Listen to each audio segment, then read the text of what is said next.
Sir சம்சா வடை pizza burger ஃபிங்கல் கப்பம் சிக்காம் கொக்கா உங்க அக்கா மக்கா உனக்கு என்ன உனக்கு சார் நக்கலவா பேசுற உனக்கு வைக்கிறேன்டா ஆப்பு அது ஒன்றும் இல்லைப்பா என்கிட்ட ஒரு 100 பேர் வேலை செய்கிறாங்க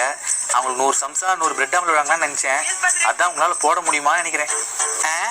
100 பேருக்குன்னா 100 சம்சா 100 பிரெட் ஆம்லெட் வருது சார் ஒரு நிமிஷம் இருங்க சார் தோப்பா சின்ன முதலாளி பெரிய ஆர்டரா பிடிச்சிக்கிறேன் ஒழுங்கா பெரிய முதலாளின்னு சொல்லி எனக்கு சம்பளத்தை ஏற்றுற வழியை பாரு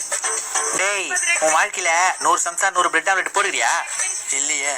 100 சம்சா 100 பிரெட் ஆம்லெட் 10 நிமிஷத்துக்குள்ள ரெடி ஆகணும் சீக்கிரமா போடு சரியா 5 minutes later. தம்பி சொல்லுங்க சார் எவ்வளோ ஆச்சுப்பா சார் ஒரு சம்சா ஒரு டீ தானே சார் 20 ரூபாய் சார் 20 ரூபாவா இந்தாப்பா போயிட்டு வரேன்ப்பா சார் அந்த 100 சம்சா 100 பிரெட் ஆம்லெட் சொன்னீங்களே சார் போட முடியுமான்னு கேட்டேன் போட சொல்லியே பைத்தியக்கார பையன் பாய்